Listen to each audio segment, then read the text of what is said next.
से पीढ़ी युगान युग होती चली जा रही है। प्रभु जी, मैं आपसे इस वक्त ये प्रार्थना करता हूं कि जितने भी जूम पर अभी जुड़े हैं, साथ ही साथ यह वीडियो जब YouTube पर अपलोड होगा और लोग देखेंगे, उन सभी की बुद्धि, आत्मिक ज्ञान, बुद्धि यीशु के नाम में खोलिए प्रभु।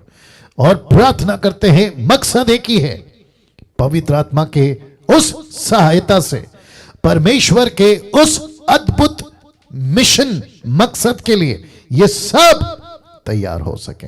प्रभु जी, मैं विनती करता हूं, जितनी गड़बड़ियां लोगों को जुड़ने में, ऐड होने में, इंटरनेट के माध्यम से किसी भी तरीके से, परमेश्वर अगर लूसीफर का हाथ, शैतान का हाथ इसमें है, इसी वक्त कहते हैं वो अपना हाथ यीशु के नाम से हटा ले।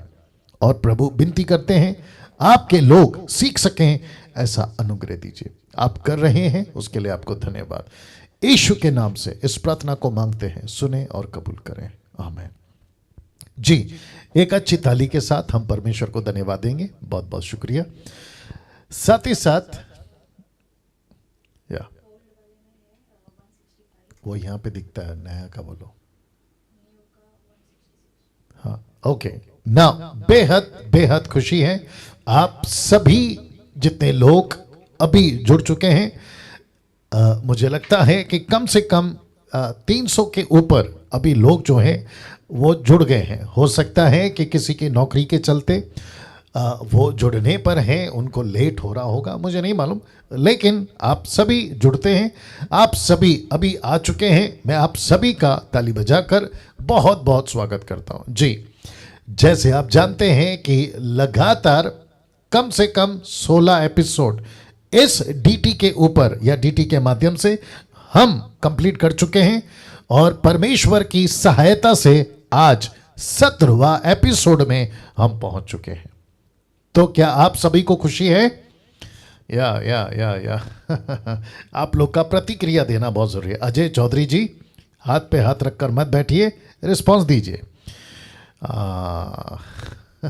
मेरी नज़र आप लोगों के ऊपर होती है जो खास करके है ना शांत बैठते हैं, कुछ ना कुछ करना है। या बॉबी जी, बहुत बहुत धन्यवाद, या बहुत बहुत धन्यवाद, थैंक यू भैया। ओके, आज का जो टॉपिक है, विषय है, वह है बाइबल। जी हाँ, बाइबल। इसके ऊपर आने से पहले आप सभी को फिर से कहना चाहता हूं कि अब जो एपिसोड है वह है एपिसोड नंबर 17। तो साथ ही साथ जितने YouTube के लोग हैं, आपका भी मैं बहुत बहुत स्वागत करता हूं। आप सभी के लिए स्क्रीन के ऊपर ये जो आप देख रहे हैं, आप सभी के लिए सुविधा है, आप लोग यहां देख सकते हैं। और जितने भी अभी जूम पर हैं वो अपने टैब पर, लैपटॉप पर, फोन के ऊपर, वहां पे स्क्रीन के ऊपर आप लोग देख पा रहे हैं। निर्जला जी, आपको सब दिख रहा है? या गुड गुड गुड। तो काफ़ी लोग को, जिसको हम तीसरे चौथे, आज बहुत सारे लैपटॉप ओपन हैं, बहुत सारे फ़ोन्स ओपन हैं, क्योंकि 2 आईडी से हम जो है ये जूम को चला रहे हैं। तो काफ़ी लोगों को मैं देख रहा हूँ, ऐसा नहीं सोचना कि मैं नहीं देख रहा हूँ, मैं कईयों को देख रहा हूँ, ठीक है ना। चलिए यहाँ से शुरू करते हैं ना। सबसे पहले फेस 1 आपको दिखा देता हूँ। जीसस क्राइस्ट, एक सेकंड दीजिए। जब वहाँ कुछ भी होता है ना तो इसके ऊपर असर पड़ता है। या अब वापस आइए और सबसे सब शुरू करिए, मुझे इसी का चिंता रहता है।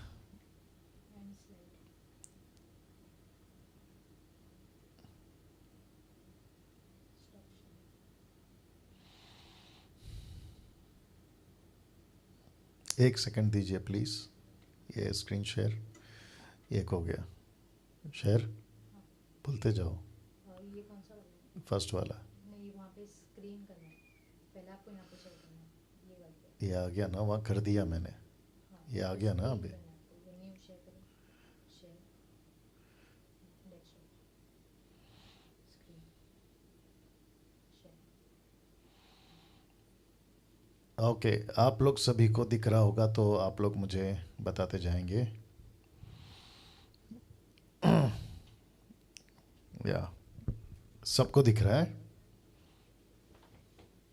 जी? ओके, गुड गुड, एक सेकंड और दीजिए। या thank you thank you thank you. हाँ, ये टेक्निकल इश्यूज होते हैं ना, जिसके चलते हमें ध्यान देना पड़ता है। नाउ आपके स्क्रीन के ऊपर आप देख सकते हैं फेस 1। फेस 1 आपको याद होगा कि टोटल 3 फेस हम लेके चल रहे थे।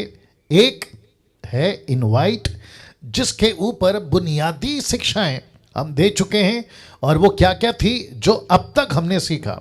ना वापस से मुझे लगता है कि जो YouTube के लोग हैं उनको भी बताता चलूं कि कम से कम 3 फेस हैं। एक अभी मैं बता रहा हूं, और आप लोगों के लिए भी ये बातें हम रख रहे हैं, ताकि जो जूम पे नहीं जुड़ सकते हैं वो लोग जो हैं, आप लोग यहाँ पे हमसे जुड़ सकते हैं जी। तो वापस कहना चाहता हूं कि जी, फेस 1 पे इनवाइट, जिसका मतलब है बुनियादी शिक्षाएं। अब तक जो हम सीख चुके हैं वो है गॉड, परमेश्वर, सैल्वेशन, उद्धार, सिन, पाप, और ये रहा पिछले हफ्ते का टॉपिक जिसको कहते हैं कैरेक्टर, यानी कि चरित्र हिंदी में। तो इंग्लिश में हिंदी में रख दिया हूं ताकि आपको पता चले कि अब तक इन विषयों पर हम बात कर चुके हैं। अगर आप लोग सहमत हैं, समझ रहे हैं जी, थम बता दीजिए। बहुत बहुत शुक्रिया। नाउ बहुत बहुत शुक्रिया। अब यहां से फेस 2 स्टार्ट होता है, आप देख लीजिए आपके स्क्रीन के ऊपर। और साथ ही साथ जितने भी अभी देख रहे हैं, आपको मैं हमेशा जिस किसी भी टॉपिक पे बात करता हूं उसकी PDF आपको व्हाट्सएप पे शेयर करता हूं। और साथ ही साथ मसीह मंथन के जो ग्रुप हैं, जिसमें कम से कम 2000 प्लस मेंबर्स हैं, उस पे भी हम शेयर करते हैं। नीता जी, आप शायद इस बात से वाकिफ होंगी और ये आप करती होंगी। ओके, नाउ फेस 2, जिसको कहते हैं इन्वेस्ट, आप देख सकते हैं। तो एक था फेस 1 इनवाइट, अब चल रहे हैं फेस 2 पे, क्योंकि 1 महीना पूरा हो चुका है। आप लोग इस बात को जानते हैं। जब इस फेस 2 पे हम अब आ चुके हैं, इसको कहते हैं इन्वेस्ट, यानी कि गहरी शिक्षाएं। तो आप सभी डिसाइपल पर अब हम इन्वेस्ट करेंगे, या आप पर इन्वेस्ट करेंगे। इसका मतलब यह हुआ कि आपके ऊपर अब मैं ऐसी इमारत या ऐसी आत्मिक बातें लेकर रखूंगा जिससे अपेक्षा करूंगा, देख लीजिए आपके स्क्रीन के ऊपर, कि एक ऐसा मसीह देह हम तैयार करना चाहते हैं जिसको वचन का पूरा ज्ञान हो। आपने देख लिया, शुक्रिया। वो वापस आते हैं, हम एक ऐसा मसीह देह तैयार करना चाहते हैं जिसको वचन का पूरा ज्ञान हो। तो फिर से आपके बीच में रख देता हूं, अब यहां से कम 1 महीना, या हो सकता है उससे भी ज्यादा, एक शब्द पे फोकस होगा, और वह है गहरी शिक्षाएं, जिसको इंग्लिश में आपके लिए रखा है इन्वेस्ट। इसको क्यों कर रहे हैं? क्योंकि मसीह की देह तैयार होनी चाहिए पूरी की पूरी वचन के ज्ञान के साथ। आमीन। नाउ पौलुस कहता है, शुक्रिया, पौलुस कहता है गलतियों की किताब 4 अध्याय वचन 1, आइए देखते क्या लिखता है। कहता है कि वारिस जब तक बालक है, वारिस का मतलब आप समझ गए होंगे, एक ऐसा लड़का, एक ऐसा बेटा या बेटी जिसकी सारी प्रॉपर्टी पे हक है। जी, जिसकी सारी प्रॉपर्टी पे हक है।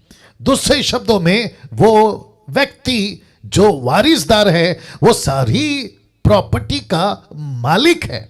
लेकिन दिक्कत की बात यहां है कि वो बालक है, बच्चा है। और लिखा है, मैं ये कहता हूं, पौलुस कहता है कि मैं यह कहता हूं कि वारिस जब तक बालक है, यद्यपि सब वस्तुओं का स्वामी है तो भी उसमें और दास में कुछ भेद नहीं।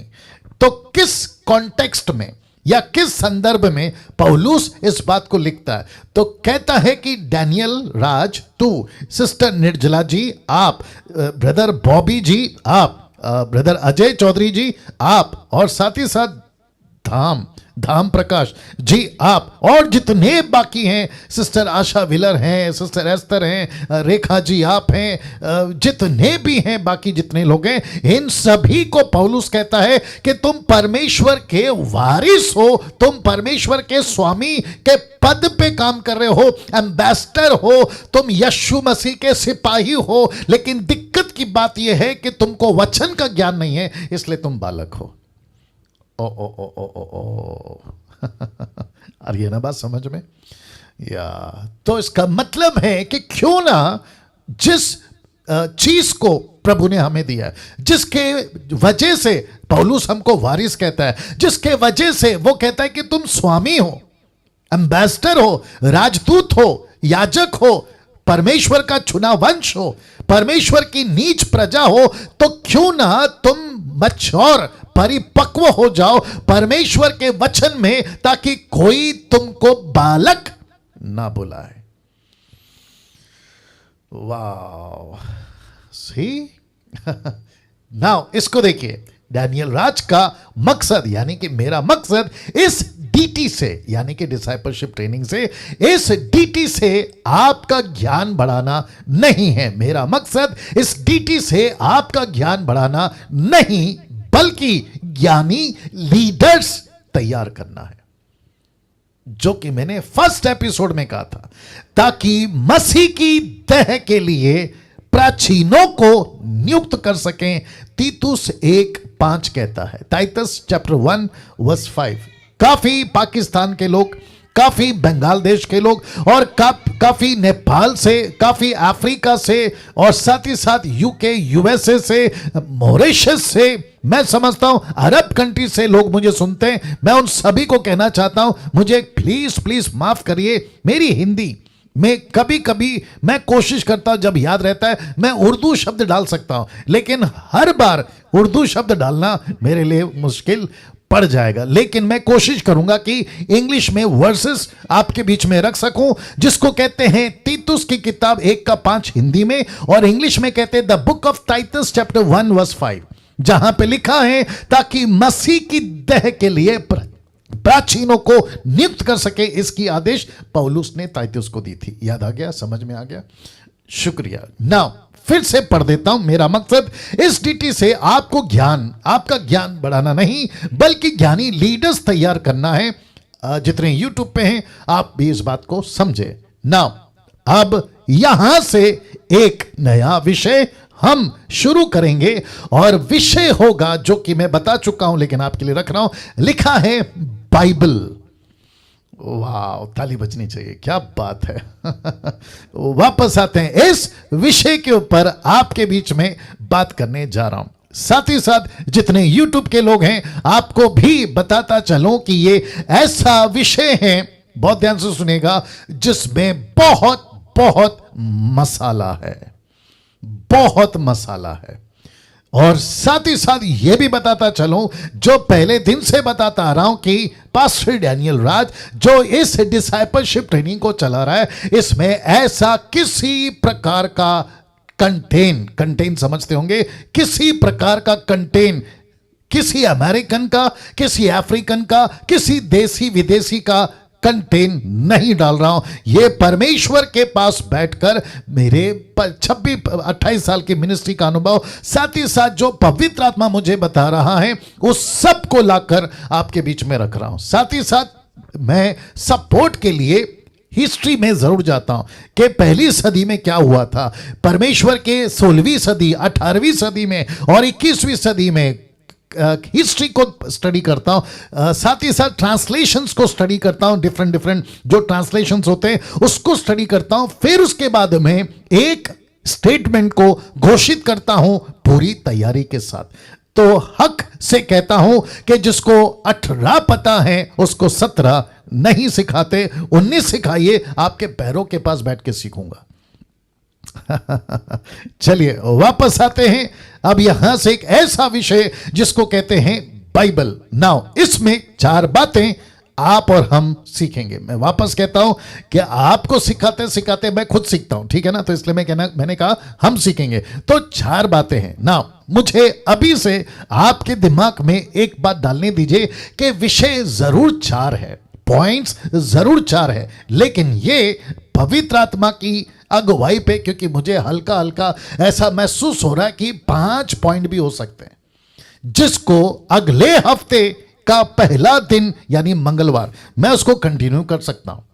तो अभी से आपको बता के रख रहा हूं, नहीं तो आप कहेंगे कि पास्टर डैनियल 1 हफ्ते में फिनिश होने वाला था, ये 5वां हफ्ता यानी कि 5वां फिर क्यों आ गया। तो मैं अभी से बता रहा हूं कि एक टॉपिक ऐसा है, मैं उसको आपको आखिरी में बताऊंगा। तो जी लिखा है बाइबल में 5, माफ करें, देखा फिर 5 आ गया, 4 बातें हैं आपको आज मैं सिखाऊंगा, टोटल ये हफ्ता चलेगा, ठीक है ना। तो साथ ही साथ आपको इंटरेस्टिंग बनाने के लिए ये बाइबल का इमेज साथ साथ चलता रहेगा, ताकि आपके दिमाग में रहे कि यस मैं इस विषय पे बात कर रहा हूं, Bible Bible Bible Bible. Now आपके जो यूट्यूब के लोग हैं आप भी इसको देखते रहें, साथ ही साथ सीखते रहें। नाउ सबसे पहले जो पॉइंट 1 है, लिखा है अंडरस्टैंडिंग द बाइबल, या हिंदी में भी रख रहा हूं, लिखा है बाइबल को समझना, अंडरस्टैंडिंग द बाइबल, या इसको समझना बहुत जरूरी है, ठीक है ना। रंजीत कुमार, या एकदम मजबूती में बैठो बेटा, ठीक है ना। या वापस आ रहा हूं, जो पहला पॉइंट है वह है अंडरस्टैंडिंग द बाइबल, बाइबल को समझना। आपके बीच में 4 पॉइंट में से पहला पॉइंट है जो कि बहुत बहुत मजा आएगा आपको, प्लीज इसको लीजिएगा, और बाकी का जो 3 पॉइंट है वो कल परसों तरसों चलेगा। तो आज इसके ऊपर बात करेंगे जिसको कहते हैं अंडरस्टैंडिंग द बाइबल। ओके, जब मैं कल आऊंगा आपको बताऊंगा लैंग्वेज ऑफ द बाइबल, दूसरे शब्दों में बाइबल की अपनी एक भाषा है। जैसे वचन को बीज कहता है, वचन को तलवार कहता है, वचन को हथौड़ा कहता है, तो इसको कहते हैं कि बाइबल की अपनी एक भाषा है। उस भाषा पे आपका जो ध्यान है मैं लेके जाऊंगा, इसलिए लिखा है point 2 language of the Bible, ठीक है ना। नाउ जब मैं तीसरे दिन आऊंगा तो आपको बताऊंगा importance of the Bible, Hindi में रख रहा हूं, बाइबल का अपना महत्व, यह दिखाऊंगा या सिखाऊंगा तीसरे दिन। चौथे दिन जब हम आएंगे यानी शुक्रवार, लिखा है how to handle the scripture, bracket में बाइबल, क्योंकि बाइबल का स्क्रिप्चर को कैसे हैंडल करना है, हिंदी में रख रहा हूं वचन, ब्रैकेट में बाइबल को, यानी कि वचन को कैसे इस्तेमाल करें, क्योंकि बहुत सारे लोग प्रचार करते वक्त में गड़बड़ कहां करते हैं, यहीं पे करते हैं, वचन को ठीक से हैंडल नहीं कर पाने के चलते, और जिसके चलते बहुत सारी नई नई डॉक्ट्रिन बनती है। मैं एक एग्जांपल अगर अभी दे दूं, खैर शुक्रवार को तो दूंगा, लेकिन अगर अभी से बता दूं, क्योंकि यूट्यूब के लोग आप भी सुनेंगे कि माता यरूशलेम, जहोवा विटनेस, ओनली जीसस, इल्यूमिनाटीज और न जाने ऐसे कितने सारे अभी ग्रुप तैयार हैं और हो रहे हैं, और मैं समझता हूं कि आगे भी होंगे। उनसे गड़बड़ कहां हो रही है, बिकॉज उनको वचन को, स्क्रिप्चर को हैंडल करना नहीं आया। Is that right? या जिसके चलते गड़बड़ हो गए। नाउ क्योंकि आज मसाला बहुत है, मुझे जल्दी से पहला विषय जिसको कहते हैं अंडरस्टैंडिंग द बाइबल आपके बीच में रखने जा रहा हूं। हिंदी में कहते हैं बाइबल को समझना। नाउ जितने यूट्यूब के लोग हैं आप भी तैयार हो जाएं, वहां पे और यहां पे टोटल बता देना मेरे को कितने लोग जुड़ गए। यहां पे पुराना दिखता है, नया बता दीजिए जी, कितना? ओके ओके, तो वही चक्कर चल रहा है, 300 400 450, जबकि 2 आईडी लिए हैं हमने। मुझे नहीं पता क्या दिक्कत हो रही है, लेट्स सी। अभी तो ले लिया, 1 महीना पूरा फिर खींचो इसी को। एनीवे, पहला विषय तो जाने से पहले आप सभी को पूछना चाहूंगा, क्या आपकी तैयारी है? जी, आपका क्या बोलते हैं, पानी का बोतल, रुमाल, आपका बाइबल, आपका कपड़ा, आपका पेन, आपका पेपर, सब तैयार हैं? जी जी, बहुत बहुत शुक्रिया। नाउ वापस कहता हूं, बहुत बहुत मजा आएगा। पहला विषय अंडरस्टैंडिंग द बाइबल, बाइबल को समझना। लिखा है what is the Bible, question mark, what is the Bible. तो इसका मतलब है कि सबसे पहले हमें बाइबल को समझना होगा कि बाइबल खुद क्या है। तो आइए देखते हैं। सबसे पहले ग्रीक वर्ड फॉर बाइबल, यूनानी भाषा में बाइबल को क्या कहते हैं? कहते हैं बिबलिया। मैं रिपीट करता हूं, बिबलिया, BIBLIA, बिबलिया। अब आप पूछोगे पास्टर डैनियल, बाइबल का बिबलिया वर्ड क्यों और इसका अर्थ क्या है? सबसे पहले ये यूनानी भाषा है जिसको कहते हैं ग्रीक, और साथ ही साथ लैटिन में भी इसको बिबलिया ही कहते हैं। तो साथ ही साथ इसका अर्थ है जिसको कहते हैं बुक्स। मैं रिपीट करता हूं, बिबलिया का मतलब है बुक्स। ओके, और जिसके चलते आप सभी जानते हैं कि बाइबल एक पुस्तक नहीं है, बाइबल कम से कम कोई बता सकता है 66 बुक्स के साथ है, जिसको कहते हैं बिबलिया। दूसरे शब्दों में 16वीं सदी तक, बहुत ध्यान से सुनना, गजब की बात बोल रहा हूं, 16वीं सदी तक बाइबल शब्द नहीं था अस्तित्व में। अब आप पूछोगे क्यों? क्योंकि 16वीं सदी में इंग्लिश वर्ड आया था, इंग्लिश की लिपि आई थी, या इंग्लिश की भाषा की पहचान 16वीं सदी में इस पृथ्वी पर हुई थी। आप लोग अगर इस बात से वाकिफ हैं, ओके। साथ ही साथ इसके पहले क्या चलता था? तो चलता था किताबों के नाम, जैसे कि यीशु ने, मैंने नहीं रखा लेकिन क्योंकि बात को आगे बढ़ाना है मैं आपको अभी से बता देता हूं। लूका की किताब 24 का 45 पढ़ने की आवश्यकता नहीं है। लिखा है, यीशु ने जब अपने चेलों को बताया तो उसने कहा कि भजनों की किताबें, फिर उसने कहा नबियों की किताबें, फिर उसने कहा मूसा की किताबें। उसने ऐसा नहीं कहा कि बाइबल में लिखा है, नहीं बोला उन्होंने। तो यीशु ने बाइबल और बिबलिया वर्ड यूज नहीं किया। क्यों? क्योंकि 6वीं सदी तक बाइबल या बिबलिया वर्ड था ही नहीं। अब आप समझ गए? तो जिसको कहते हैं किताबों का संग्रहालय या पुस्तकों की बहुत सारी पुस्तकों को मिलाकर बाइबल कहते हैं। अब जाकिर नाइक, अहमद शेख जो कि मर चुका है, लेकिन जाकिर नाइक और साथ ही साथ में उसके बहुत सारे फॉलोवर्स ये कहते हैं कि इनकी बाइबल में बाइबल शब्द ही नहीं है। एग्री करते हैं भाई, एग्री करते हैं, हमारे बाइबल में बाइबल शब्द नहीं है। आप इसके पीछे क्यों पड़े हो? क्योंकि हमने कभी नहीं कहा कि बाइबल में बाइबल शब्द है, हमको नहीं चाहिए बाइबल शब्द। क्योंकि वक्त रहते रहते लैंग्वेज चेंज होती है, वक्त रहते रहते शब्द चेंज होते हैं। लेकिन अब हम सीख रहे हैं, हम लोग क्या कर रहे हैं? हम लोग सीख रहे हैं। अब मुझे और आपको, डीटी के जितने मेंबर्स हैं, बहुत ध्यान से सुनिएगा, हमको शब्द बाइबल और बिबलिया उससे कोई दिक्कत नहीं है। क्यों? क्योंकि हमको पता है कि बाइबल का मतलब है मेनी बुक्स, बहुत सारी किताबें। अगर मुझे कोई कहता है कि बाइबल शब्द बाइबल में नहीं है, इसका मतलब है आप बाइबल वर्ड यूज मत करो, मुझे कोई दिक्कत नहीं है। लेकिन मैं कौन सी बुक्स का इस्तेमाल करूंगा? मैं कहूंगा मूसा की पुस्तक, मैं कहूंगा भजनों की पुस्तक, मैं कहूंगा यीशु की पुस्तक, मैं कहूंगा पौलुस की पुस्तक, मुझे कोई दिक्कत नहीं है। देखिए क्या कहते हैं ना, यहां से खाओ, ये हाथ से खाओ, खरबूजा चाकू पे गिरे या चाकू, आगे बोल दीजिए, खरबूजा पे गिरे कटेगा तो खरबूजा, या कलिंगड़ या वाटरमेलन जिसको कहते हैं। अब दिक्कत इन लोगों को यहां है कि बाइबल बाइबल बाइबल ये कहते रहते हैं, लेकिन इनकी बाइबल का तो बाइबल में जिक्र नहीं है। हमको नहीं चाहिए जिक्र, क्योंकि अभी हम समझ गए हैं कि बिबलिया वर्ड जो है ये चला था 16वीं सदी तक, लेकिन बाइबल शब्द चला 16वीं सदी के बाद। आई hope you got the point. सब लोग तैयार हैं, बातों को समझ रहे हैं? बहुत बहुत शुक्रिया। नाउ अब साथ ही साथ आपको यह भी पता होगा कि बाइबल, अब मैं इसको बाइबल ही बोलता रहूंगा, ठीक है ना?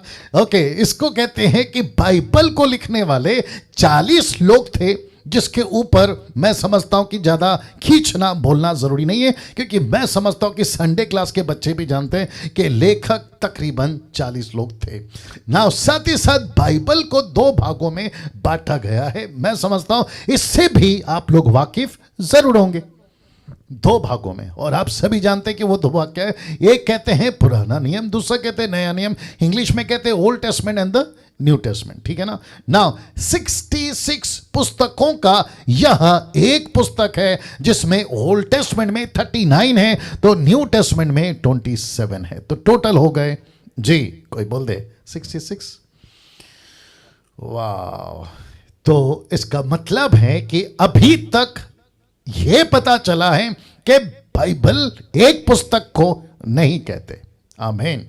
वापस कहता हूं यूट्यूब के लोगों, बाइबल एक पुस्तक को नहीं कहते। बाइबल का मतलब है पुस्तकों का संग्रहालय या पुस्तकों से भरा एक नाम, जिसको कहते हैं ग्रीक में बिबलिया और इंग्लिश में कहते हैं बाइबल। ठीक है ना। अब आपके बीच में कुछ चीजें रख रहा हूं जो कि बहुत बहुत इंपॉर्टेंट है। लिखा है ओरिजिनल मैन्युस्क्रिप्ट या मैन्युस्क्रिप्ट्स, जिसको कहते हैं पहली लिखाई, जिसको परमेश्वर बोल रहा था, मूसा लिख रहा था, परमेश्वर बोल रहा था, नबी लोग लिख रहे थे, यीशु के चेले, एक्सक्यूज मी, यीशु के चेले बातों को देख रहे थे, लिख रहे थे। तो टोटल ओरिजिनल मैन्युस्क्रिप्ट्स, क्योंकि आप लोग डिसाइपलशिप के मेंबर्स हैं, आपको पता होना बहुत जरूरी है कि 3 मेजर लैंग्वेजेस थे जिसके ऊपर ये आपकी बिबलिया बाइबल 66 बुक लिखी गई थी। एक है हिब्रू, जिसको हिंदी में कहते हैं इब्रानी भाषा, दूसरा है अरामिक और तीसरा है ग्रीक। तो हिब्रू, अरामिक और ग्रीक ये मेजर लैंग्वेज थे। मैं लैटिन पे नहीं गया, और भी बहुत सारे लोकल लैंग्वेजेस होंगे, मैं उस पे नहीं गया, लेकिन पता चला है कि ओरिजिनल मैन्युस्क्रिप्ट्स जब लिखे गए थे, हिब्रू, अरामिक और ग्रीक ये भाषाओं पे लिखे गए थे। नाउ बहुत ध्यान से सुनिएगा, शुक्रिया, बहुत ध्यान से सुनिएगा। वाह, मजा आएगा आपको, इसको देख लीजिए। उसके बाद आज पूरी दुनिया भर की भाषाओं में इसका अनुवाद हो चुका है, जिसको ब्रैकेट में ब्लैक से स्पॉट कर कर मैंने डाला है, जिसको कहते हैं copies copies of copies of copies of copies of copies of copies, जिसका मतलब है भाषाओं से भाषाओं में अनुवाद, ट्रांसलेशन के बाद ट्रांसलेशन। और ये जरूरी था क्योंकि मत्ती 28 का 18 में यीशु ने कहा, go to the nation, make disciple, baptize them and teach them what I have commanded.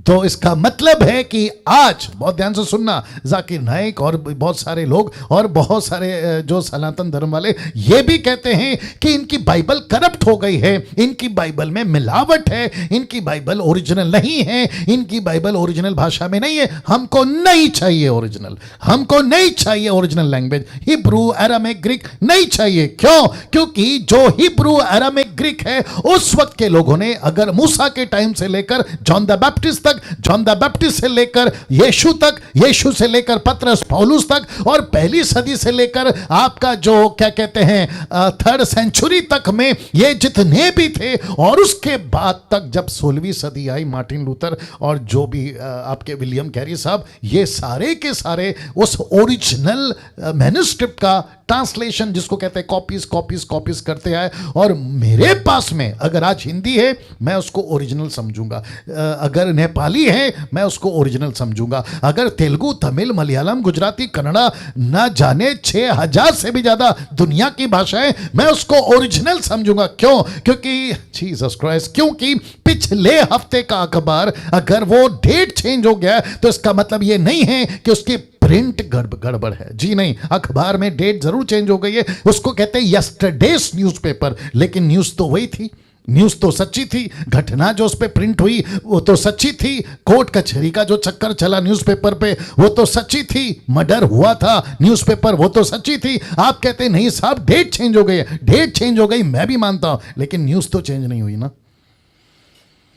वाह, न्यूज़ तो चेंज नहीं हुई राइट बॉबी साहब, न्यूज़ चेंज नहीं हुई, या न्यूज़ चेंज नहीं हुई।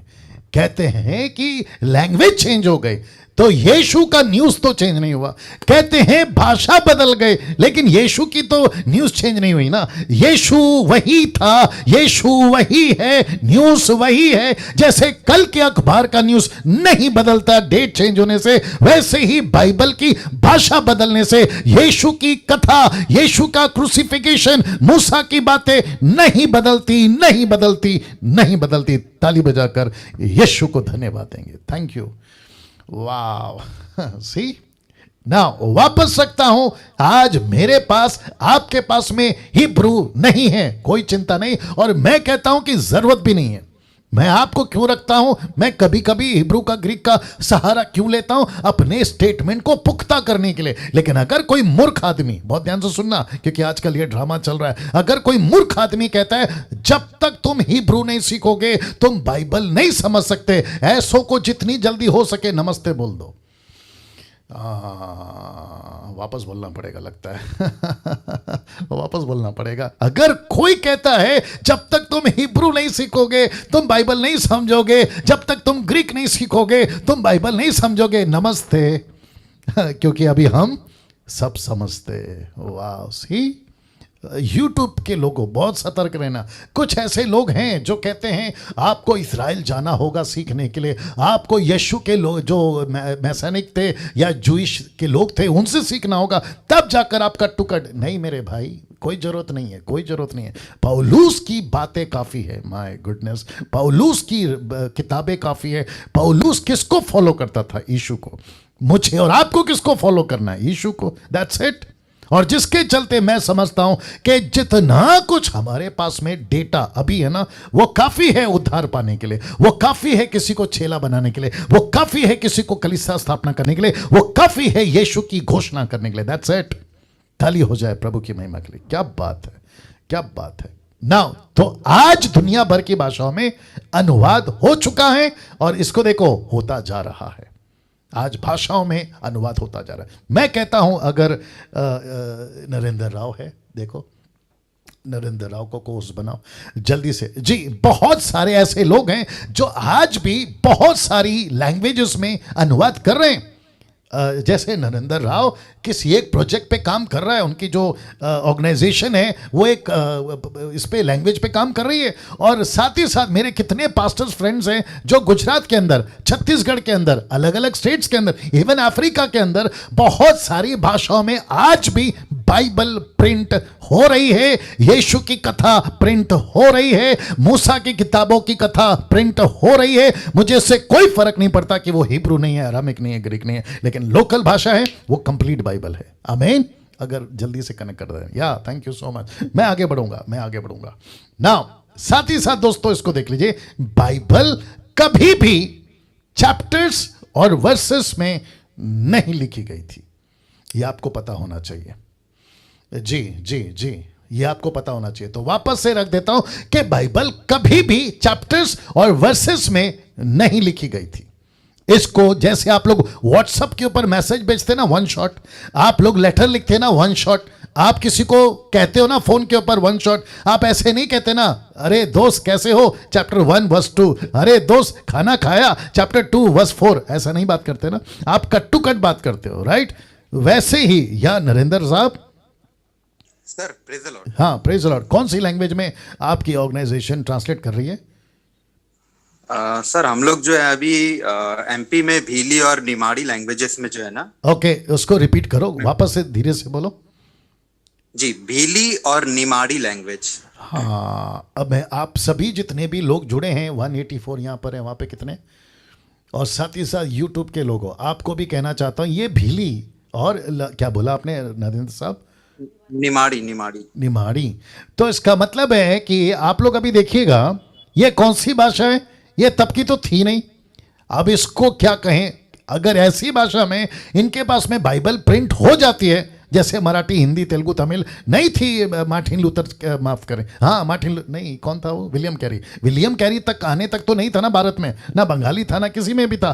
तो ऐसी भाषाओं को क्या हम बाइबल में गिनती नहीं कर सकते? कर सकते हैं ना, हमको करना ही होगा। लेकिन अगर कोई मूर्ख आकर कहता है कि आपके पास में ओरिजिनल नहीं है, अरे भाई तेरे को नमस्ते, ओरिजिनल नहीं है तो क्या हुआ? थैंक यू नरेंद्र साहब, गॉड ब्लेस यू। या वाओ, सी ओके। तो वापस आता हूं कि बाइबल कभी भी चैप्टर्स और वर्सेस में नहीं थे। तो ऐसा क्यों, मैंने ये पॉइंट क्यों रखा? क्योंकि आप सभी को पता होना बहुत जरूरी है। कुछ लोग कहते हैं कि देखो चैप्टर में ऐसा लिखा है, वो चैप्टर में ऐसा लिखा है, वो वर्ड्स में ऐसा लिखा है, ये वर्ड्स में ऐसा लिखा है। तो क्यों लिखा गया था? जब ये 16th सेंचुरी में इंग्लिश वर्जन जब लिखना शुरू किया तो उनके उस वक्त के लोगों ने, क्योंकि आसानी हो जाए निकालने में, आसानी हो जाए पढ़ने में, आसानी हो जाए कोट करने में, तो उसके चलते ये सुविधा लाई गई जब सबसे पहले इंग्लिश अनुवाद आया। मैं एग्री करता हूं कि 13th सेंचुरी में वाइक्लिफ, जॉन वाइक्लिफ, उसने अनुवाद किया था। फिर उसके बाद में काफी लोगों ने अनुवाद किया, जिसमें किंग जेम्स वर्जन का बहुत बड़ा नाम है, ठीक है ना।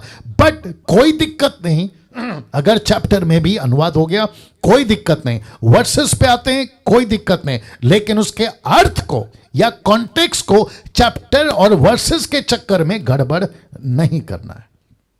You got the point? या तो इसका मतलब है कि हम सभी को यह समझना बहुत जरूरी है कि चैप्टर्स और वर्सेस कॉन्टेक्स्ट के बीच में कभी नहीं आना चाहिए। अगर कॉन्टेक्स्ट सेकेंड चैप्टर पे कंटिन्यू होता है, लेके चलो। अगर कॉन्टेक्स्ट वर्सेस के बाद में भी कंटिन्यू होता है, लेके चलो। क्योंकि कुछ लोग कहते हैं कि चैप्टर खत्म तो कॉन्टेक्स्ट खत्म, वर्सेस खत्म तो कॉन्टेक्स्ट खत्म। जी नहीं, कॉन्टेक्स्ट साथ में चलता रहेगा। जब तक फिनिश नहीं होता है कॉन्टेक्स्ट, चैप्टर भले ही 4-5 चले जाए, वो चलता रहेगा। विजय नागरे साहब ठीक है? या रिस्पॉन्स दीजिएगा। ओके, नाउ ये आपको मैंने समझा दिया। अब जरा ध्यान दीजिएगा, इन पुस्तकों का ओरिजिनल ऑथर मतलब असली लेखक देखना चाहोगे? खुद परमेश्वर है।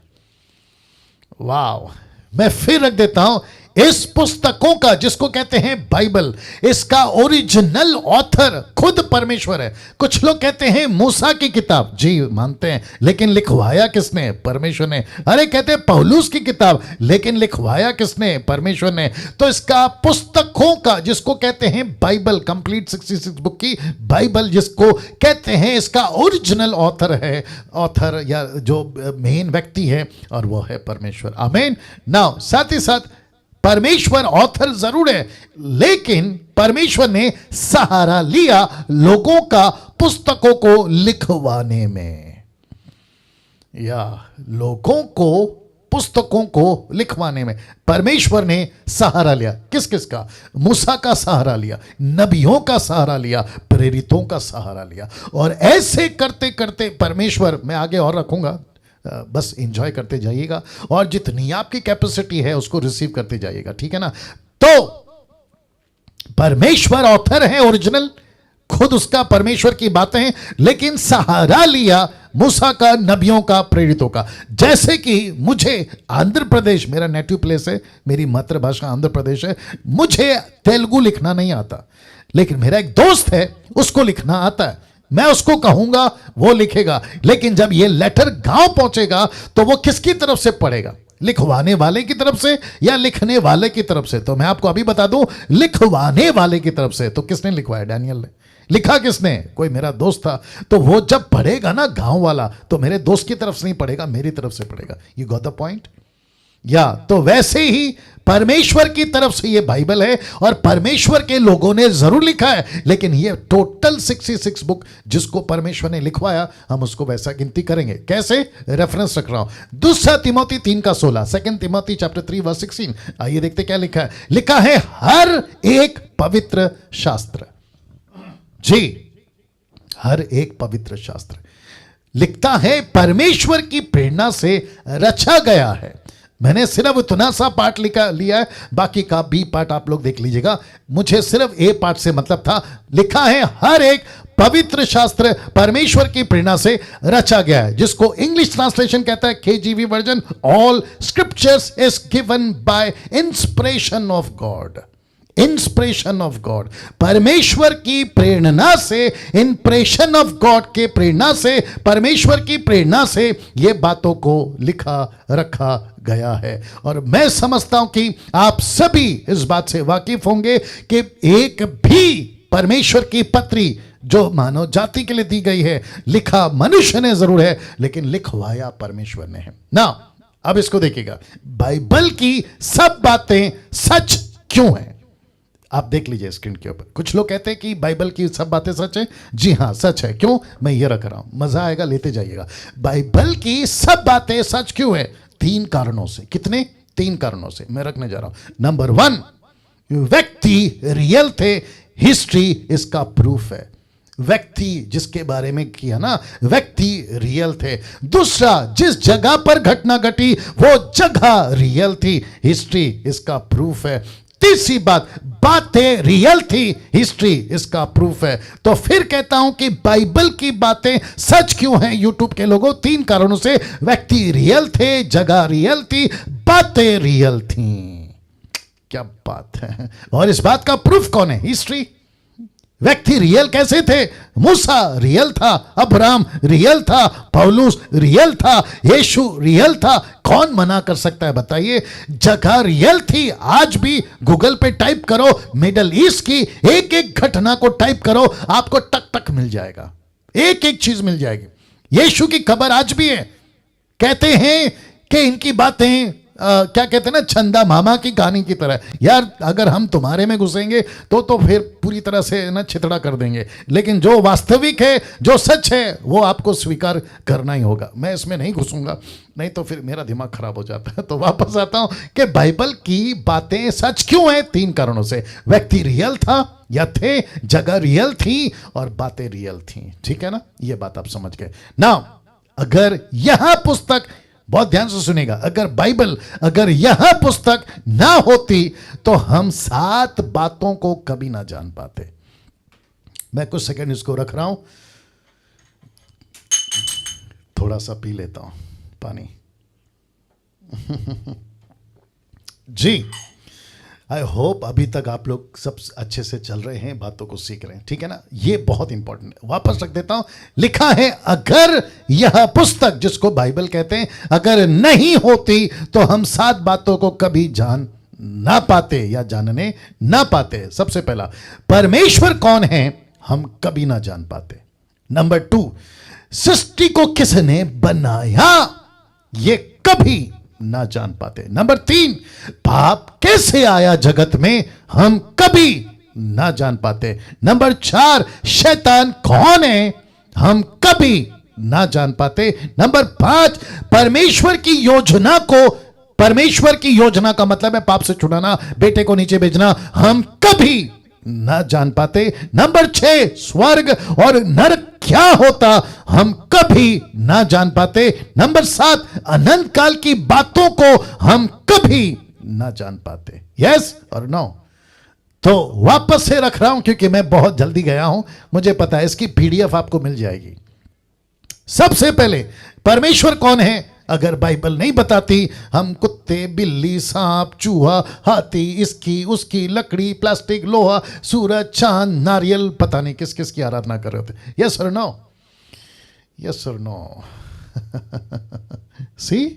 तो इसका मतलब है कि शुक्र है कि इस पवित्र शास्त्र, जिसको कहते हैं बाइबल, अगर ये नहीं होती, आपके खुद की लोकल भाषा में, मराठी में नहीं होती, हिंदी में नहीं होती, इंग्लिश में नहीं होती, नेपाली में नहीं होती, गुजराती में नहीं होती, बंगाली में नहीं होती, ओरिया में नहीं होती, कलकत्ता वाली भाषा क्या है, बंगाली है ना? हाँ, साथ ही साथ पाकिस्तानी वाली भाषा, क्या कहते हैं, दुनिया की जितनी भी भाषाएं, अगर उसमें ये बाइबल नहीं होती तो मैं समझता हूं कि हम परमेश्वर को नहीं जान पाते अपनी खुद की भाषा में। Come on, come on, come on. कैसे जान पाते अगर बाइबल नहीं होती? सृष्टि किसने बनाई? फिर तो हम यही कहते कि जैसे नास्तिक लोग होते हैं ना, जो विश्वास नहीं करते, वो कहते सब कुछ अचानक से आ गया। तो हम भी बोल बैठते कि सब कुछ अचानक से आ गया, लेकिन अचानक से कुछ भी नहीं आया। इसके पीछे कोई है जिसने सारी दुनिया बनाई। अगर परमेश्वर का ये बाइबल नहीं होता, हम पाप कैसे दुनिया में आया ये नहीं जान पाते कि आदम की गलती के चलते पाप दुनिया में आने। तो हम कहते मेरे बाप ने पाप किया इसलिए मैं पापी पैदा हूं। जी नहीं। आपके बाप के बाप के बाप के बाप के बाप के पीछे चले जाओगे ना, तब असली बाप आएगा जिसका नाम है आदम। कैसे पता चलता अगर बाइबल नहीं होती कि शैतान कौन है? हम कैसे पता लगाते? लेकिन इस बाइबल की वजह से हमें पता चला। परमेश्वर की योजना को कैसे पता चलाते अगर बाइबल नहीं होती? और अगर हम बाइबल नहीं पढ़ते तो स्वर्ग और नरक का कैसे पता चलता? हम कभी नहीं जान पाते। और ये इंटरेस्टिंग लास्ट वाला, अनंत काल की बातों को हम कभी नहीं जान पाते कि एक जीवन है मरने के बाद, एक जीवन है मरने के बाद, एक पुस्तक है जिस पे नाम लिखा जाएगा, यीशु का नया यरूशलेम। कैसे पता चलता अगर ये बाइबल नहीं होती? वाह, कैसा लग रहा है अभी तक? सी, अद्भुत बात है, अद्भुत बात है। शुक्रिया, शुक्रिया। इस पुस्तक ने, इंसानों को जानवरों की हरकत से फिर से इंसान बनाना सिखाया, इंसान बनना सिखाया, माफ करें। अगर यह पुस्तक नहीं होती, मैं आपको दावे से कहता हूं कि हमें और जानवरों में कोई फर्क नहीं होता।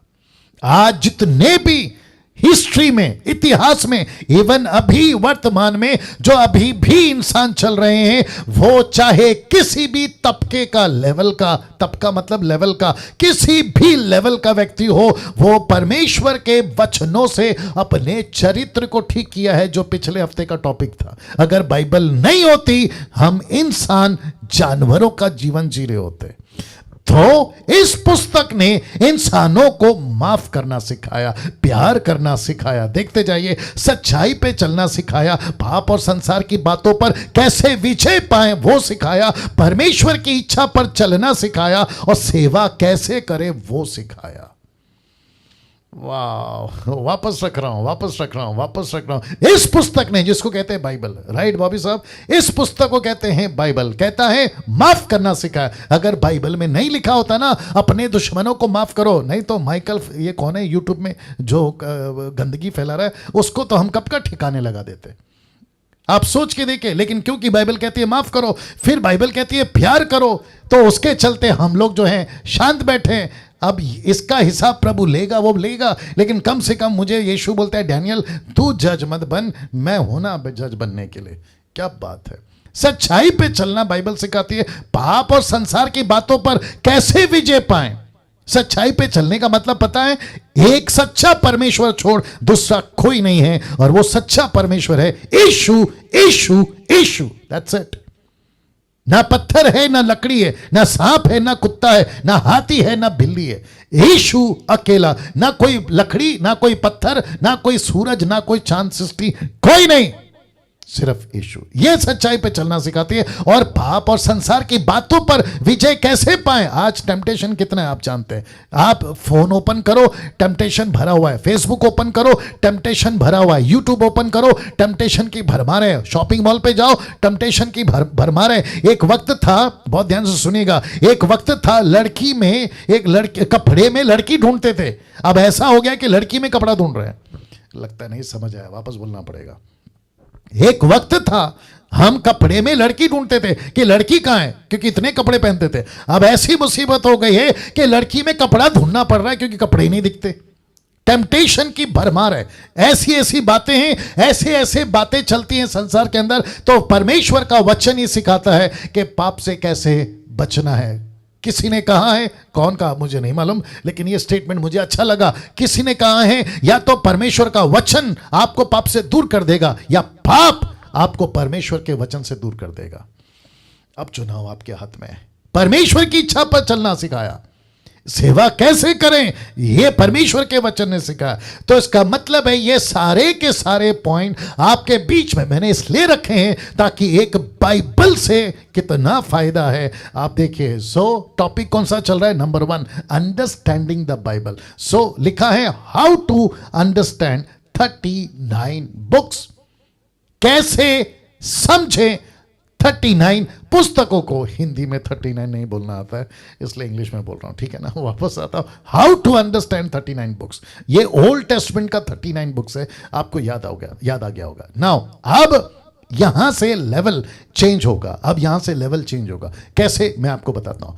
जैसे ही आप ओल्ड टेस्टमेंट पुस्तक, यानी कि बाइबल जिसको कहते हैं ना, ओल्ड टेस्टमेंट, तो आपका माथा खराब हो जाता है, यार इतनी मोटी है, इसको कैसे पढ़ें, यार कैसे जाएं। बट मेरा दावा है, आज की स्टडी, आज का सेशन, एपिसोड नंबर 17 सुनने के बाद में आपको बाइबल बोर नहीं लगेगी, मैं आपको गारंटी देता हूं। सबसे पहले 5 books of Moses, must read these books for DT. मतलब जो डीटी के लोग हैं उनको तो पढ़ना ही होगा। 5 किताबें मूसा की, उत्पत्ति की किताबें जिसको इंग्लिश में जेनेसिस, एक्सोडस हिंदी में निर्गमन, लेविटिक्स व्यवस्था हिंदी में, नंबर्स गिनती हिंदी में, और साथ में 5वीं किताब का नाम है डिटरोनॉमी व्यवस्था विवरण। जेनेसिस, एक्सोडस, लेविटिक्स, नंबर्स, डिटरोनॉमी, उत्पत्ति, निर्गमन, लेवी व्यवस्था, गिनती, व्यवस्था विवरण। ये 5 किताबें एक एक डीटी के मेंबर को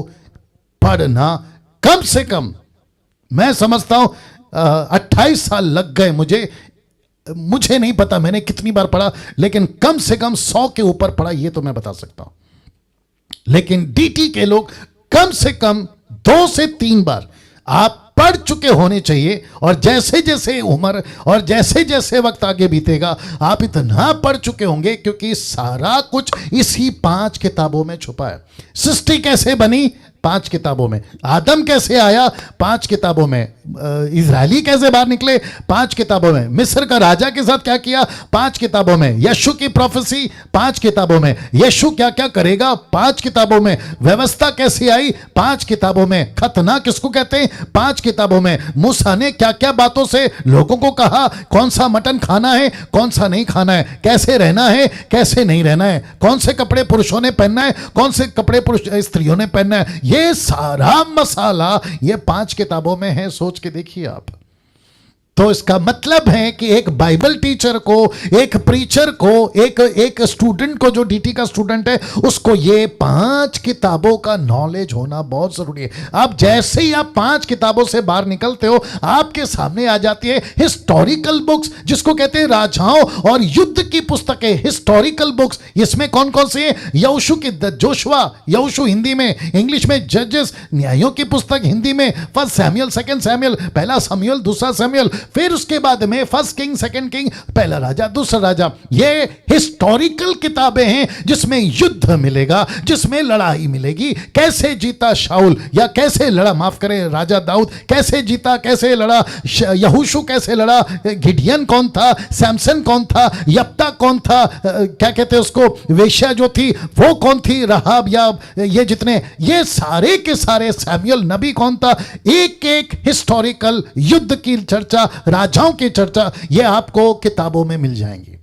अब जैसे इसको खत्म नहीं किया, आपके सामने आ गया 3 ऐसे पुस्तकें, 3 बुक्स ऑफ द विजडम, बुद्धि की पुस्तक आ गई, जिसमें अयूब की पुस्तक है जिसको जोब कहते हैं। फिर आपका भजन संहिता आ गया, सैम जिसको कहते हैं। आपका प्रोवर्ब्स आ गया जिसको नीति वचन कहते हैं। यह आपको बुद्धि देगी।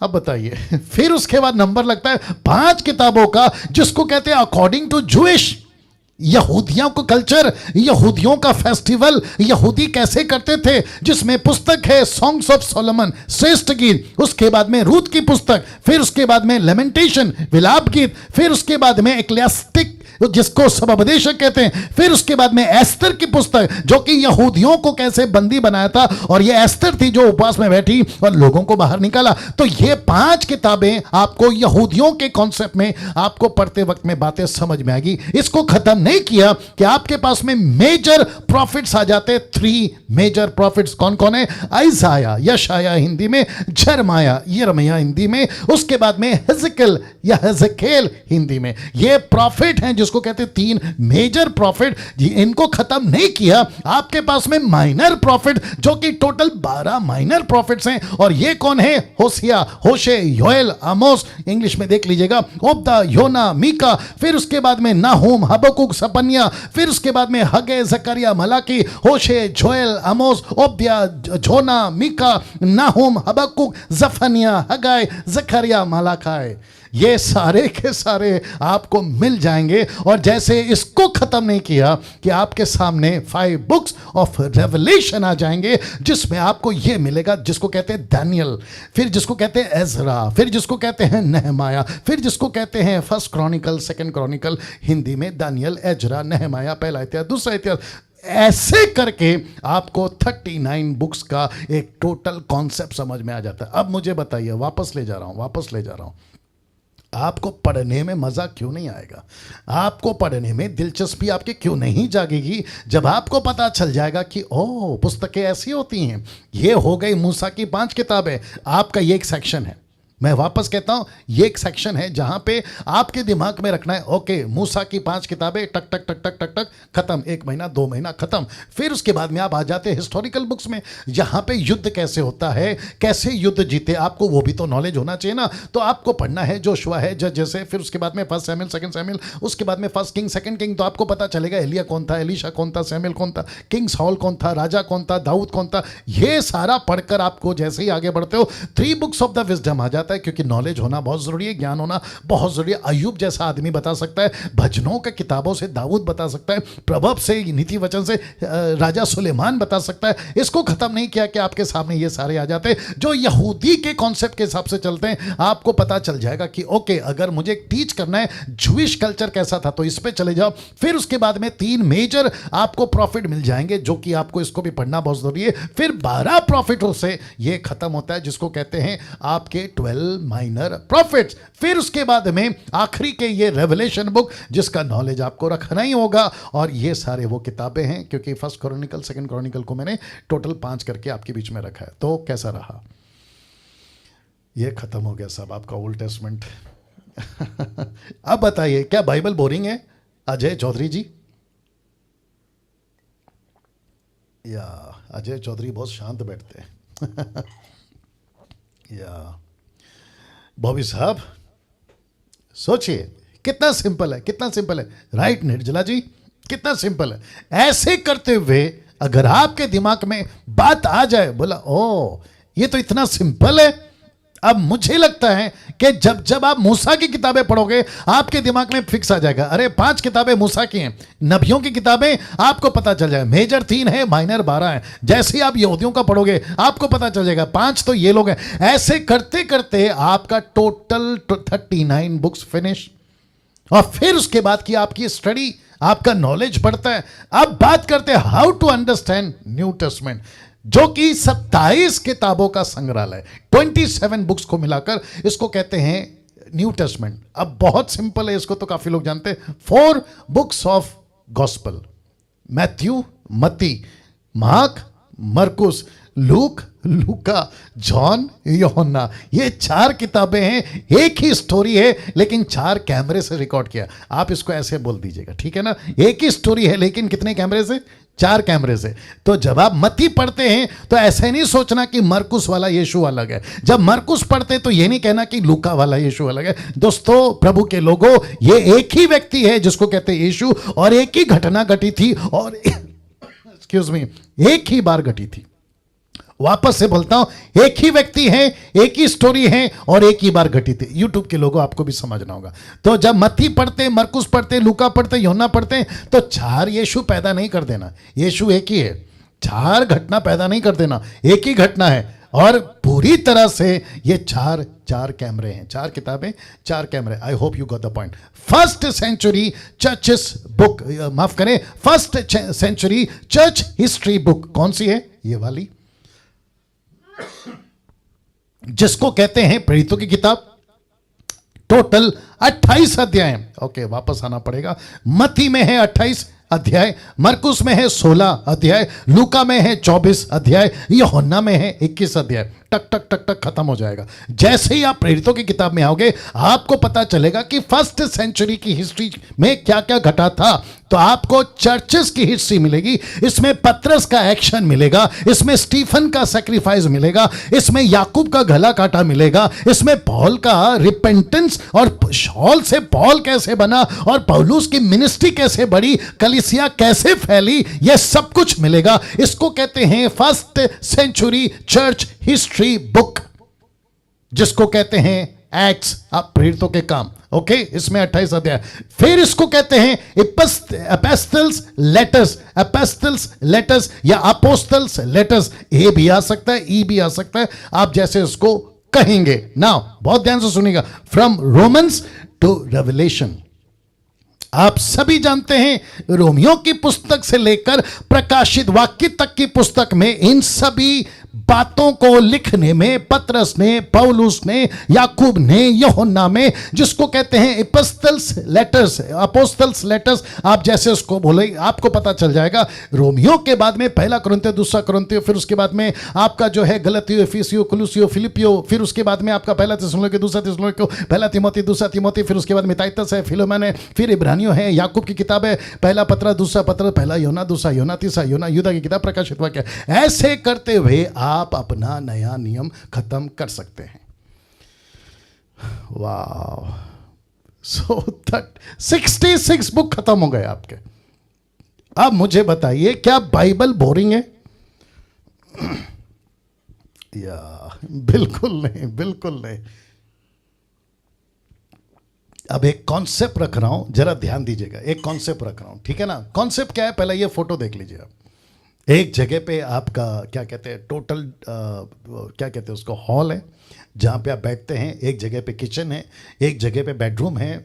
ऐसे करके आपको टोटल घर का 3-4 फोटो मैंने रख दिया है, आप देख सकते हैं। अब आप पूछोगे पास्टर डैनियल, बाइबल से इन कमरों का क्या कनेक्शन है, तो मैं आपको बता देता हूं। जैसे एक व्यक्ति को अपने घर का कोना कोना पता होता है, वैसे ही एक व्यक्ति को या आपको, वैसे ही आपको बाइबल का एक एक कोना पता होना चाहिए। ओके, किसी भी व्यक्ति को पूछो उठाकर, आपका घर के बारे में आपको पता है, वो नहीं कहेगा बहुत बोर लगता है यार घर का कोना पता लगाने में, मेरे को बिल्कुल नहीं पता, मेरे को नींद आ रही। ऐसा कभी करता है? नहीं करता। उसको पूछो चाबी कहां रखी है, टक करके निकलेगा। कौन? घर वाला। और खास करके आंटी अंकल टाइप के लोग होते हैं ना, दादा दादी नाना नानी काका काकी, उनको तो सब पता होता है कि कौन सी चीज कहां पे रखे, टक करके निकालते हैं। कुछ लोग कहते हैं बुड्ढा बुड्ढी, माफ करें शब्द इस्तेमाल कर रहा हूं, कुछ लोग कहते हैं बुड्ढा बुड्ढी, कहते हैं जिनकी उम्र हो जाती है, बेटा अभी तो उम्र हो गई, बाइबल नहीं पढ़ सकती। अरे तुम जब बाइबल नहीं पढ़ सकती, तुम घर का एक एक कोना कोना का हिसाब रखती हो, वो कैसे रखती हो फिर? अरे ये ना बात समझ में। 80 साल की बुढ़ी, 80 साल का बुढ़ा मूसा की तरह सेवा कर सकता है। अगर 80 साल की उम्र में मूसा बाइबल लिख सका, वो भी 5 किताबें, सोच के देखिए आप। तो वापस कहता हूं कि घर का एक एक व्यक्ति को घर का कोना पता होता है कि कहां क्या रखा है और क्या नहीं रखा है। वो जीपीएस फिट नहीं करता है घर के अंदर। जीपीएस पता है ना, मैं कमरे नंबर 1 में, कमरा नंबर 2 में, बेडरूम में जाने के लिए कौन सा जीपीएस, ना, उसको रात में भी उठा के पूछोगे ना, सब पता होगा। वैसे ही एक विश्वासी को बाइबल का कोना कोना पता होना चाहिए। वाह। और ये कब होगा, मैं वो भी रखूंगा, ये कब होगा मैं वो भी रखूंगा, ठीक है ना। अब 3 प्रश्न आपके बीच में रखता हूं, वक्त को ध्यान में रखते हुए, ठीक है ना।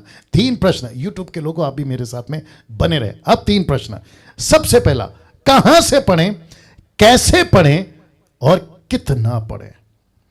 वापस आता हूं, कहां से पढ़ें, कैसे पढ़ें और कितना पढ़ें। किसको? बाइबल को। ओके, मैं फिर पूछ रहा हूं, क्या सबको इंटरेस्टिंग लग रहा है, अच्छा लग रहा है आप लोगों को? ओके, यहां आत्मा में कुछ हो रहा है?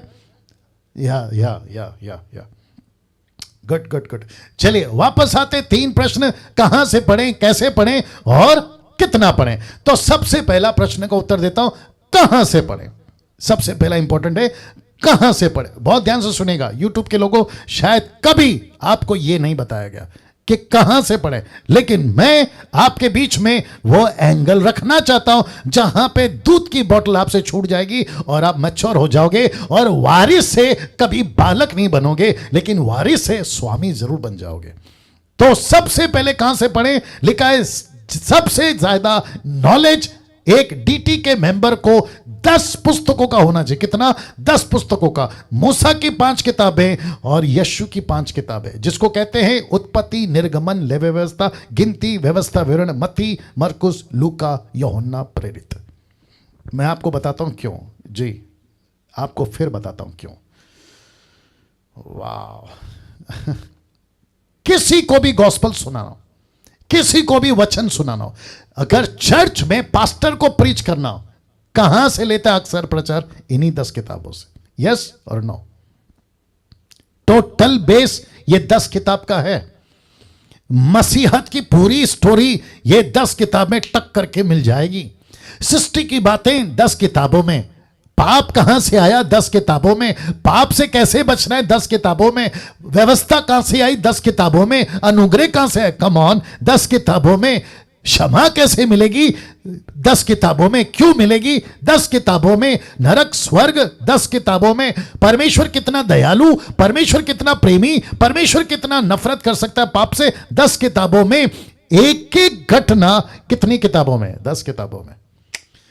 वाह। तो मुझे और आपको ये 10 किताबों का नॉलेज होना बहुत जरूरी है। यीशु ने भी कहां से सहारा लिया? इसी 10 किताबों में, या फिर 5 किताबें मूसा की, और फिर उसके बाद पतरस, पौलुस, स्टीफन, ये सब कहां से लेते थे? इन्हीं 10 किताबों में।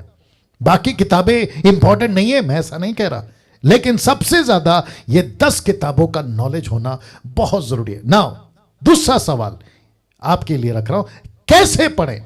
जरा देखिएगा, बाइबल पढ़ते वक्त में इन 3 क्या, ब्रैकेट में क्या, इन 3 क्या का ध्यान रखें। वापस आता हूं, प्रश्न समझा देता हूं, कैसे पढ़ें, हाउ टू रीड रख रहा हूं। बाइबल पढ़ते वक्त में इन 3 क्या का ध्यान रखें। क्या, ये जो शब्द है ना, क्या, व्हाट, क्या का ध्यान रखें, ठीक है ना? तो फिर से बता देता हूं, बाइबल पढ़ते वक्त में इन 3 क्या का ध्यान रखें। तो सबसे पहला क्या लिखा है, क्या लिखा है। दूसरा, क्या आज वो हम पे लागू होता है। तीसरा, क्या कॉन्टेक्स्ट है, क्या कॉन्टेक्स्ट है। तो वापस आते, क्या लिखा है, क्या आज ये हम पे लागू होता है, और तीसरा, क्या क्या कॉन्टेक्स्ट है, इसका कॉन्टेक्स्ट क्या है, संदर्भ। ये 3 क्या आपको समझना बहुत जरूरी है। मैंने बहुत पहले एक वीडियो बनाया था जिसमें मैंने 5 क डाला था, मैं वहां से अभी बाहर आ गया हूं। ये 3 क्या आपको याद रखना है। वापस सब लोग बोल सकते हैं क्या, या ये 3 क्या। एक है क्या लिखा है, दूसरा क्या आज वो हम पे लागू होता है, कैपेबल, एपेबल क्या बोलते हैं, अप्लीकेबल, अप्लीकेबल, अप्लीकेबल, बाप रे ये सब क्या क्या क्या आपको पूछना होगा ना। सबसे पहला क्या, क्या लिखा है, लूका की किताब 10 का 26। आइए देखते देखते क्या लिखा है। उसने उससे कहा, किसने, यीशु ने कहा कि व्यवस्था में देख लो क्या लिखा है। तो इतना सा शब्द कहता है क्या लिखा है।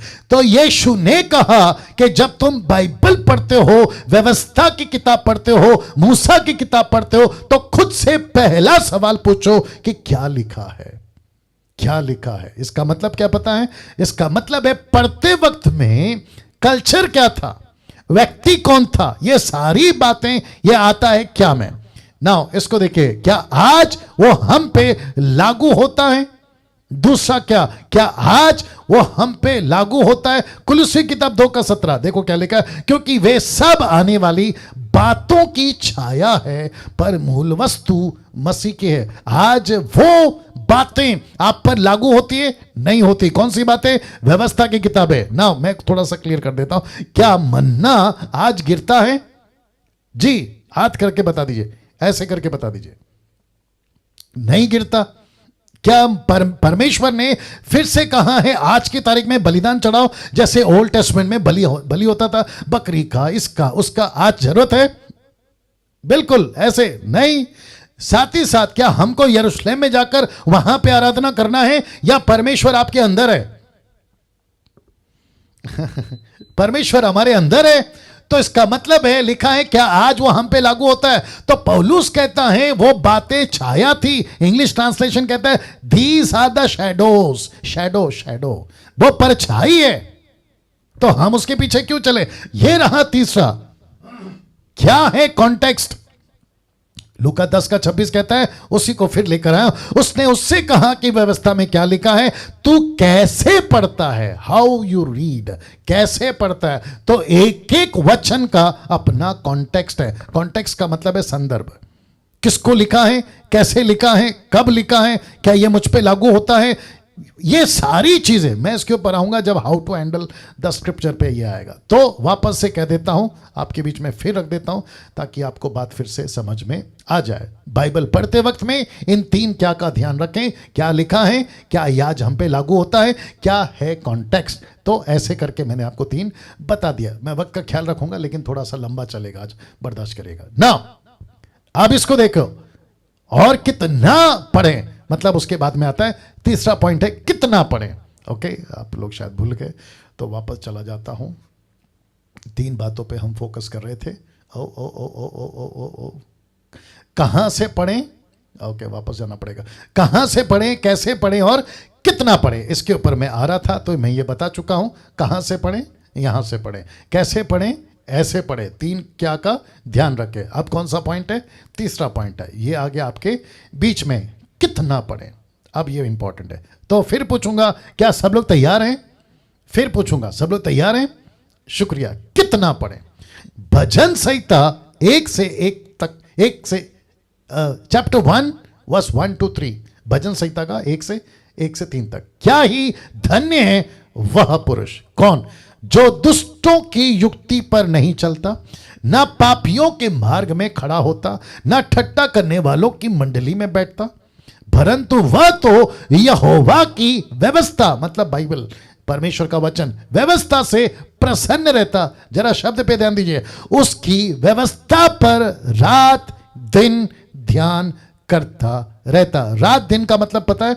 24/7, 24 घंटे। अब जरा ध्यान से सुनो, ओल्ड टेस्टमेंट में रेफरेंस याद नहीं आ रहा, ऐसा लिखा है अगर कोई व्यवस्था पर ना चले उसको तलवार से काट दो। माय गॉड, ओल्ड टेस्टमेंट में सोचिए अगर ये कानून वापस आ जाए और मूसा जैसा कोई लीडर या पास्टर आपके चर्च में घूमने लगे कि जो जो बाइबल नहीं पढ़ता उसको तलवार से काट दो, मुझे प्लीज बताइए आप कितना पढ़ोगे? मैं बताता हूं, आप बाइबल को छोड़ोगे भी नहीं, पकड़ के रखोगे, क्योंकि सबको अपनी जान प्यारी होती है। मैं आपको बताता हूं कितना पढ़ना है, मैं रखूंगा। लिखा है जो व्यवस्था पर रात दिन ध्यान करता रहता है वह उस वृक्ष के समान है जब बहती नालियों के किनारे लगाया गया, अपनी ऋतु में फलता है, जिसके पत्ते कभी नहीं मुरझाते। इसलिए जो कुछ वह पुरुष करे वो सफल होता है। क्यों सफल होता है? क्योंकि वो रात दिन ध्यान करता है। नौकरी पे क्यों सफल हुआ? वो वचन पे ध्यान करता है। उसका घर क्यों आशीषित है? वो वचन पे ध्यान करता है। बहुत ध्यान से सुनिए, गजब की बात बोलने जा रहा हूं। कुछ लोग कहते हैं मुझे डायबिटीज है, कुछ लोग कहते हैं मुझे ब्लड प्रेशर है, कुछ लोग कहते हैं किडनी में पत्थर है, कुछ लोग कहते हैं मुझे हार्ट में प्रॉब्लम है, कुछ लोग कहते हैं मेरा हेल्थ ठीक नहीं है। मैं आपको बताऊं, परमेश्वर के वचन पे रात दिन ध्यान करो, आप सफल रहोगे। ओ ओ ओ ओ ओ ओ वापस बोलता हूं, आप परमेश्वर के वचन पे रात दिन ध्यान करो, आप सफल रहोगे। आपका हेल्थ अच्छा रहेगा, आपकी घर की परिस्थिति अच्छी रहेगी। कैसे पास्टर डैनियल? मेरे पास में एक ही उदाहरण है और वो है मेरे खुद का। मैं फिर कहता हूं, मैं पहले भी बोल चुका हूं, 28 साल की मिनिस्ट्री में मैं कभी हॉस्पिटल में एडमिट नहीं हुआ। मैं शक्कर वाली चाय अभी भी पीता हूं, शक्कर वाला गुलाब जामुन, रसगुल्ला अभी भी खाता हूं, आइसक्रीम अभी भी खाता हूं, नमक की चीज अभी भी खाता हूं, कोई दिक्कत नहीं है। मैं फिर कहता हूं, जो परमेश्वर के वचन पर रात दिन ध्यान करेगा वो सफल रहेगा। अब कुछ लोगों को डायबिटीज है, कुछ लोगों को हेल्थ इश्यूज हैं, तो इसका मतलब पास्टर डैनियल कहीं आप ये तो नहीं कह रहे कि मैं बाइबल नहीं पढ़ती या बाइबल नहीं पढ़ता। आप पढ़ते होंगे, किसी वजह से आई होगी, लेकिन मैं उनकी बात कर रहा हूं जिनको अभी कुछ नहीं है लेकिन आ सकती है, अगर आप परमेश्वर के वचन पे फोकस नहीं कर रहे हो। जिसको है आप देख लो, आपको अपना हेल्थ अच्छा रखना है। अगर डॉक्टर ने कहा है शक्कर नहीं खाना तो प्लीज मत खाओ, डॉक्टर ने कहा है नमक नहीं खाना तो रिक्वेस्ट करता हूं मत खाओ, नहीं तो बोलेंगे डैनियल भाई ने बोला शक्कर खाओ, नमक खाओ, बेड़ा घरक। ऐसे मत करिए, बुद्धि का इस्तेमाल करिए, ठीक है ना? तो मैं जिसको नहीं हुआ है ना, मैं उसकी बात कर रहा हूं ना। इसको देखिए, कम से कम आपको कितना बाइबल पढ़ना है? कम से कम रोज, बहुत ध्यान से देखिए, 30 से 40 अध्याय आपको पढ़ना ही होगा, 30 to 40 चैप्टर्स।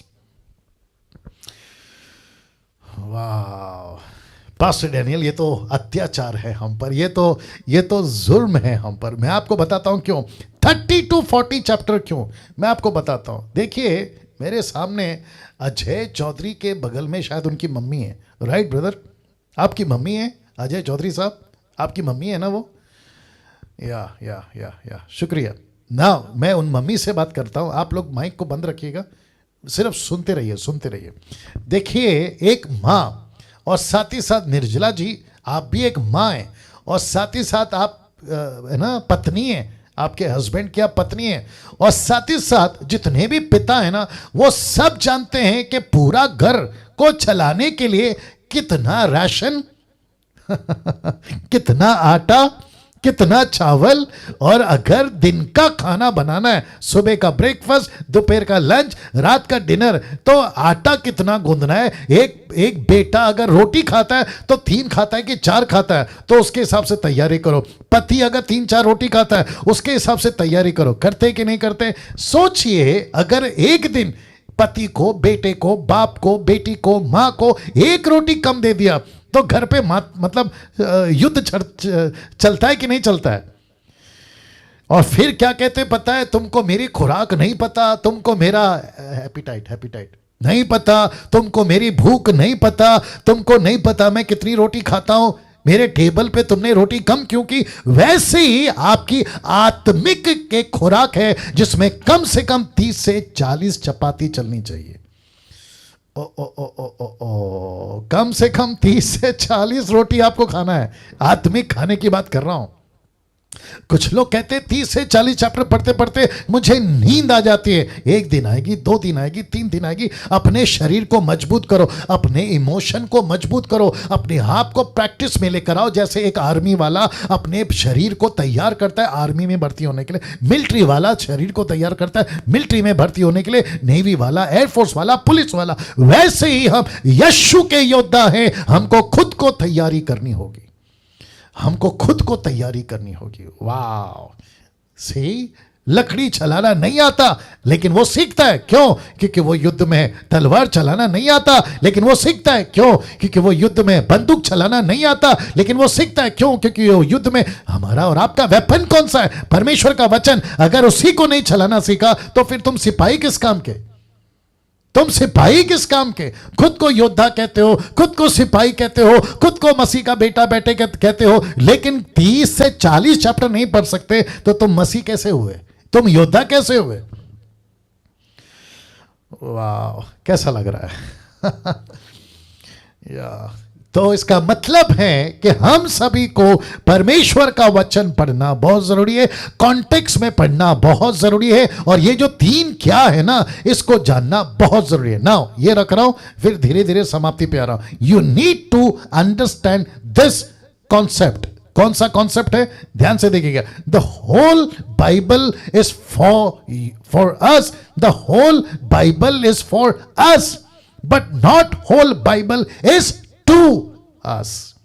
तो संपूर्ण बाइबल हमारी है, हमको पढ़ना है, लेकिन संपूर्ण बाइबल में हमारे लिए सब कुछ नहीं है। तो पढ़ते वक्त में कितना आपका है और कितना आपका नहीं है, यह आपको ख्याल रखना है। तो वापस से पढ़ देता हूं। The whole Bible is for us but not whole Bible is to us. यह आपको ध्यान रखना बहुत जरूरी है। यह 66 पुस्तक, जिसको ब्रैकेट में बाइबल रखा है मैंने, एक ही व्यक्ति पर फोकस है। यह व्यक्ति कौन है? ऑफ कोर्स यीशु मसीह। एक ही व्यक्ति पर फोकस है। मुसलमानों तुम सुनो, जाकिर नाइक के लोगों तुम सुनो, यीशु पर ही एक फोकस है। ये 66 बुक, एक ही व्यक्ति, और उसका नाम है यीशु। जितने भी सेवक, नबी, याजक, राजा, प्रेरित जितने भी थे, सब ने यीशु के बारे में ही बोला या लिखा था। कैसे? बता रहा हूं। पहला पत्रस 1:10 से 13, देखो क्या गजब की लाइन है। लिखा है, उसी उद्धार के विषय में उन भविष्यवक्ताओं ने बहुत ढूंढ ढांड और जांच पड़ताल की, जिन्होंने उस अनुग्रह के विषय में जो तुम पर होने को था भविष्यवाणी की। अब जरा इसको देखो, उन्होंने इस बात की खोज की कि मसीहा का आत्मा जो उनमें था पहले ही से मसीह के दुखों की, उन बातों के होने वाले महिमा की गवाही दिया था या देता था। वह कौन से और किस समय की ओर संकेत करता था, इसको देखे। उन पर यह प्रकट किया गया कि वे अपनी नहीं वरन तुम्हारी सेवा के लिए ये बातें कहा करते थे, जिनका समाचार अब मैं उनके द्वारा मिला, जिन्होंने पवित्र आत्मा के द्वारा जो स्वर्ग से भेजा गया तुम्हें सुसमाचार सुनाया। उन बातों को स्वर्गदूत भी ध्यान से देखने की लालसा रखते हैं। वाह, सी, ऊपर बैठे स्वर्गदूत, नीचे नबी, बहुत से सेवक, बहुत से भविष्यवक्ता, ये सब ढूंढते थे, ये सब जांच पड़ताल करते थे। लिखा है ना, ये सब कुछ करके ये लोगों को प्रचार करते थे जिसके स्वर्गदूत तक लालसा रखते थे। अब अंत में, अब फिनिश कर रहा हूं, अब अंत में बाइबल को लेकर एक खतरा, बाइबल को लेकर एक खतरा। अब ये खतरा क्या है ना, ये जब पांचवी बात करूंगा जो कि ये हफ्ते में नहीं कर पाऊंगा, इसको अगले हफ्ते करूंगा और इसका कनेक्शन मैं आपको दूंगा, लेकिन अभी बता देता हूं, माफ करिएगा। अब अंत में बाइबल को लेकर एक खतरा क्या है, बाइबल के ट्रांसलेशंस, क्योंकि बहुत सारे डिफरेंट लैंग्वेजेस में, Bible translations in different languages में, इसको लेकर खतरा है। मैं आपको बताता हूं क्यों, मैं फिनिश करूंगा थोड़ी देर में। वो इसलिए क्योंकि जब ट्रांसलेशन होता है तो ट्रांसलेशन करने वाला अगर कट टू कट ट्रांसलेशन नहीं करेगा तो आपको नहीं समझ आएगा और यह बन जाएगा खतरा। इसलिए रिक्वेस्ट करता हूं, जितने यूट्यूब जूम पर आप लोग देख रहे हैं, आप सभी को ट्रांसलेशन साथ में रखना बहुत जरूरी है, कम से कम 10 के आसपास।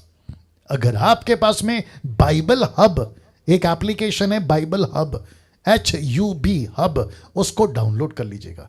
उसमें कम से कम मैं समझता हूं 150 से भी ज्यादा ट्रांसलेशन है, उसको साथ में रखिएगा।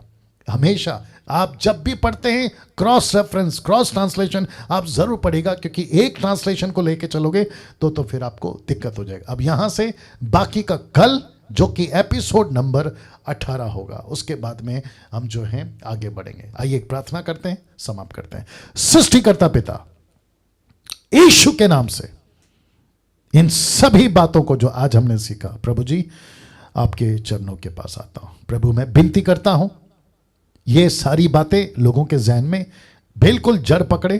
30 और 60 नहीं चाहिए, बल्कि 100 गुना फल चाहिए। प्रभु आपका वचन कहता है कि वचन में मजबूत हो जाओ, यीशु मसीह में जड़ पकड़ो, उसके परिपूर्णता में जड़ पकड़ो। मसीह का रूप जब तक तुम में नहीं बनता, पौलुस कहता है मैं जचा किसी पीड़ाएं सहता हूं। परमेश्वर इस डीटी के माध्यम से मकसद एक ही है कि तेरे लोग तैयार हो जाए, मसीह का राज्य बढ़े, मसीह की सेवा हो। यूट्यूब के जितने लोग हैं, जूम के जितने लोग हैं, सभी को आपके हाथों में सौंपता हूं। यह प्रार्थना यीशु के नाम से मांगते हैं, सुने और कबूल करें, आमीन। ओके, या ओके, नाउ